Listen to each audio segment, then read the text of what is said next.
So I'm in the business of getting people to hit the ball better and in a sense training them.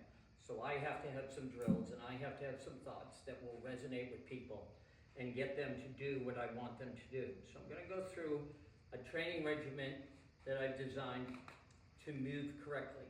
So you have these joints in your body, you've got these ankles down here, you've got these hips here, you've got the ankles, as I said, you've got your wrist, you've got your elbow, and you've got your shoulder.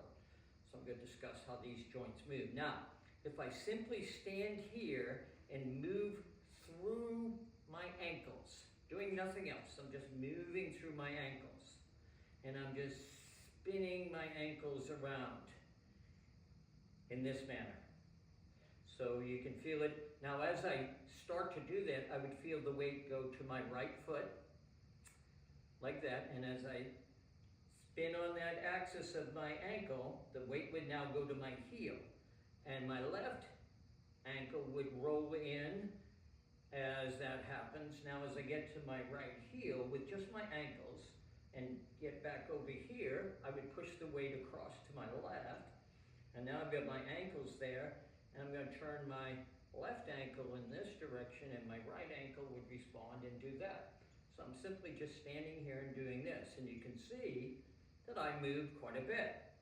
But all I'm doing is I'm connecting my hip through my ankle in this movement. And I end up at the ball in this position. Okay, so that's my lower body doing that. Now my upper body is basically controlled through certain joints. And what I want to discuss is a very simple, simplistic motion of, I'm just going to take my finger, rotate it in this manner, and point it at the golf ball. Okay, I'm doing that now. I'm going to use my wrist and my elbow and expand the motion. So now this is virtually going around my wrist and around my elbow in this manner. So it would form an arc in this manner, which would be, in a sense, the infinity loop, because genetically we're predisposed to move in this manner. It's the way we're designed, spirals. So when we move this way, we understand it. So I'm just moving around this. Now I'm going to move around my shoulder joint. Now this is expanded. Now when I do that and do my ankles, you see there's a great bit of movement of the object around and through the shoulder joint, and then I'm supporting it with my ankles. So I'm just working those two joints, and then I'm going to add in my left hand.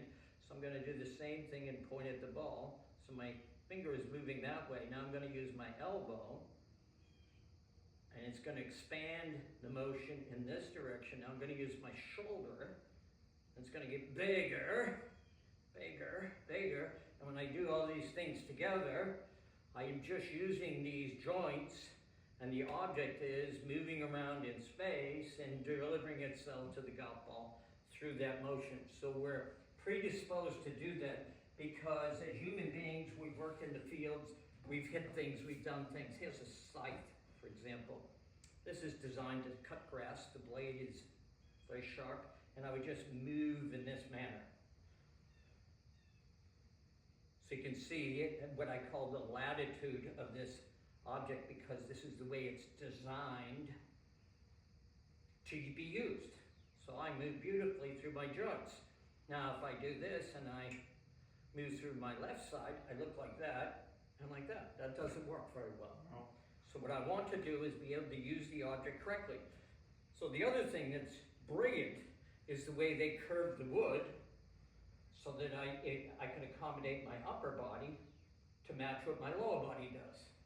So my upper body is placed in such a manner that I don't want to go up and down with this object because of the way the blade, the wood is curved in this manner. It makes me want to go this way. Absolutely. So this would be a very horizontal motion because of the way the object is shaped. Yep. So we took and we got another piece similar to that, and we said, what if we put a golf club on it, and I stood there and did this, I would look like that when I hit the ball. So you can see how I'm predisposed to move in a certain manner.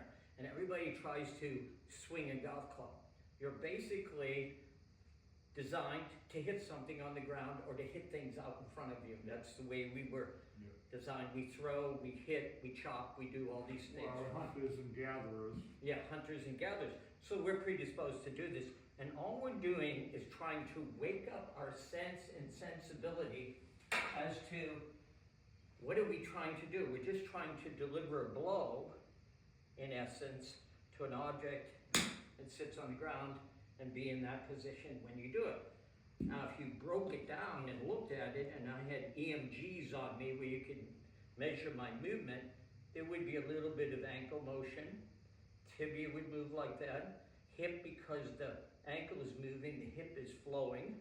It's causing me to shift weight, get ready to do things. And because I have an object in my hand, I'm swinging it, I would swing it through these joints, and it would flow in that direction. And I would look like that. I would go here, there, and hit through the ball. And I'd be in this position again. So my question would be, why do we teach golf swing? Why don't we teach this motion that we're already predisposed to do, and then put a golf club in somebody's hand? Bingo.